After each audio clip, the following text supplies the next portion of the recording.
పిల్లలకి స్కూల్ పాఠశాలైతే పేరెంట్స్‌కి school parents శాల. నమస్కారం. సుమన్ టీవీకి స్వాగతం. నేను మానస. ఈరోజు మనతో పాటు ఉన్నారు ప్రముఖ జ్యోతిష్య నిపుణులు, జ్యోతిష్య రత్న, జ్యోతిష్య చక్ర వైభవ నిపుణ డాక్టర్ రాళ్లపల్లి రవికుమార్ గారు. వారితో మాట్లాడదాం. ఆగస్టు మాసానికి సంబంధించిన ద్వాదశ రాశుల యొక్క రాశి ఫలాల గురించి తెలుసుకుందాం. గురుగారు నమస్కారం అండి. నమస్కారం అమ్మా. గురుగారు, ఈ ఆగస్టు మాసంలో ద్వాదశ రాశులకి సంబంధించి ఏ రాశికి ఎలాంటి ఫలితాలు ఉన్నాయి అనే విషయాలు తెలుసుకోవాలనుకుంటున్నాం. అంతకన్నా ముందు గురుగారు, ద్వాదశ రాశిలో ఏ గ్రహాలు ఏ స్థానాల్లో ఉన్నాయి అనే విషయాలు తెలుసుకోవాలనుకుంటున్నాం. శరదిందు సమాకారే పరబ్రహ్మ స్వరూపిణి వాసరాపీఠ నిలయే సరస్వతి నమస్తుతే. సుమన్ టీవీ ప్రేక్షకులకి నమస్కారం. ఈ మాసం అంటే ఆగస్టు నెలలో ద్వాదశ రాశుల్లో నవగ్రహాలు ఎక్కడున్నాయో తెలుసుకుందాం. ఎందుకంటే సాధారణంగా మనం రాశి ఫలాలు చెప్పుకునేటప్పుడు ఎందుకు అసలు నవగ్రహాలు ద్వాదశ రాశుల్లో ఉన్నాయి, వాటి ఫలితాలు ఏంటని ఎందుకు చెప్పుకోవాలంటే, సూర్యుడు అంటే ప్రతి నెల ఒక రాశి నుంచి ఇంకో రాశిలోకి మారుతాడు. బుధుడు శుక్రుడు 20 రోజులకు మారుతాడు. చంద్రుడు ప్రతిరోజు ఒక్కొక్క నక్షత్రం మారుతాడు. అలాగే కుజుడు 45 రోజులకు మారుతాడు. అలాగే రాహు కేతులు ఎండార్థం, గురువు 1 year, శని 2.5 years అన్నమాట. మేజర్ ప్లానెట్స్ అయిన గురువు, శని, రాహు, కేతులు అయితే మటుకు మనం గోచారిత్య సంవత్సర ఫలం చెప్పుట చూడండి. మన ఉగాది రోజు ఆ రోజు చెప్పుడే సంవత్సరం మొత్తం ఫలితం తెలుస్తుంది. కానీ మాస ఫలితం ఇలా చెప్పుకున్నప్పుడు మటుకు బుధుడు మారుతాడు, శుక్రుడు మారుతాడు, రవి ఖచ్చితంగా ప్రతి నెల మారుతాడు. కాబట్టి అక్కడి నుంచి అక్కడ అంటే కొంతమందికి వివాహం ఫిక్స్ అవ్వడం కానివ్వండి, ఉద్యోగం రావడం కానివ్వండి, ప్రమోషన్ కానివ్వండి, ఫారెన్ వెళ్ళడం కానివ్వండి, ఇలాంటివన్నీ అవ్వాలంటే కనుక ఈ ఇయర్లో గురుబలం ఎంత బాగున్నా కూడా ఏ మంత్లో ఇంకా అత్యధికంగా బాగుంది, శుక్రబలం చాలా బాగుంది అనుకోండి, వెహికల్ కొంటాడు, వివాహం అవుతుంది.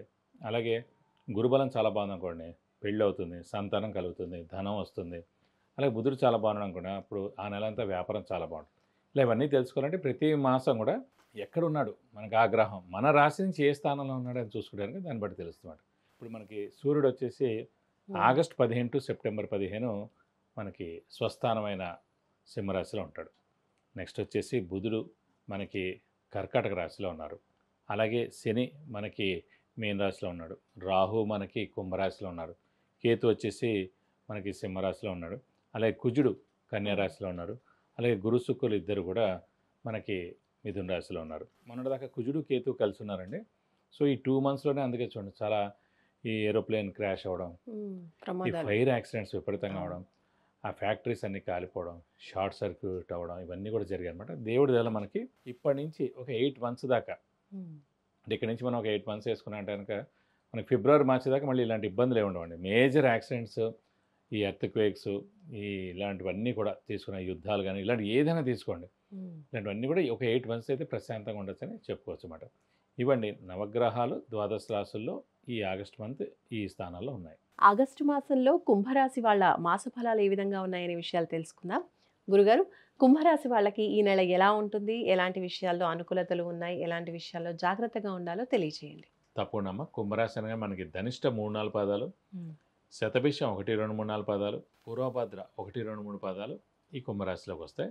వీరికి ప్రస్తుతం గురుబలం పరిపూర్ణంగా ఉంది. అలాగే శని కూడా 5 ఏళ్ళు అయిపోయింది. ఏళ్ళనాటి శని లాస్ట్ 2.5 years ఫేజ్లోకి వచ్చాడు. సో ద్వితీయ స్థానంలో ఉన్నాడు. ఈ ఏళ్ళనాటి శని కూడా గురించి కూడా మనం చెప్పుకున్నప్పుడు కొంతమందికి ఫస్ట్ 2.5 ఏళ్ళు హెల్ప్ చేసాడు అనుకోండి, మిగతా 5 ఏళ్ళు హెల్ప్ చేయడు. సెకండ్ ఫేజ్ 2.5 years హెల్ప్ చేసాడు అనుకోండి, ఫస్ట్ 2.5, లాస్ట్ 2.5 చేయడు.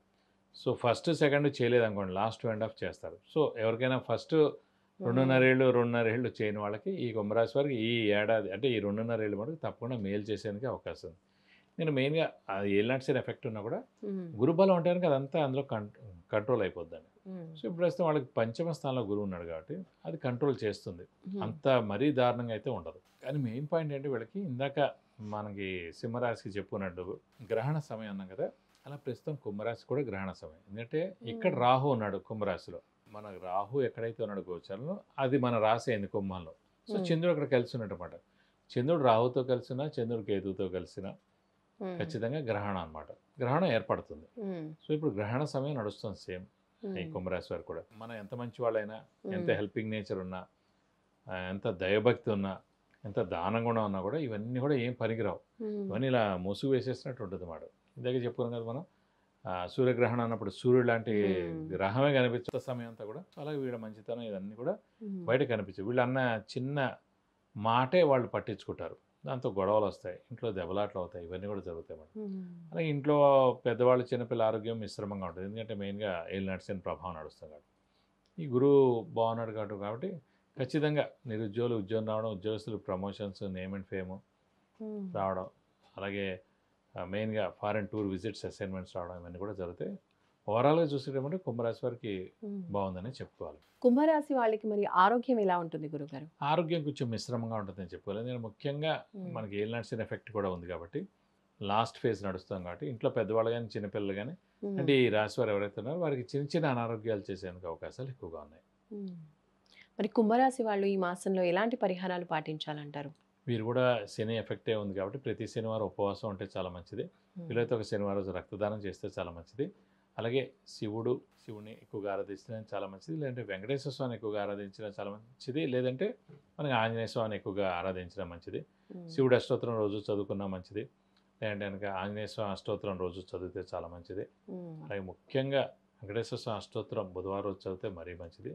బుధవారం రోజున వెంకటేశ్వర స్వామి టెంపుల్కి వెళ్ళి 40 ప్రదక్షిణాలు, మంగళవారం శనివారం ఏమో ఆంజనేయ స్వామి గుడికి వెళ్ళి 40 ప్రదక్షిణాలు, శివుడి చుట్టూ అయితే సోమవారం రోజు 40 ప్రదక్షిణాలు చేస్తే కనుక మీకు అన్ని విధాలా మంచి చేకూరుతుంది. విద్య, ఉద్యోగం, వ్యాపారం, విదేశీయానం, ఆరోగ్యం, సంతానం, ఇంకా ఇలాంటి ఎన్నో విషయాలకు సంబంధించి మీరు వ్యక్తిగతంగా గురువు గారి నుంచి సమస్యలకి పరిహారాలు తెలుసుకోవాలి అనుకుంటే స్క్రీన్ పైన కనిపించే నంబర్స్కి కాల్ చేయొచ్చు, లేదా వాట్సాప్ మెసేజ్ చేసి అపాయింట్మెంట్ తీసుకోవచ్చు. ధన్యవాదాలు గురుగారు. నమస్కారం. నమస్కారం.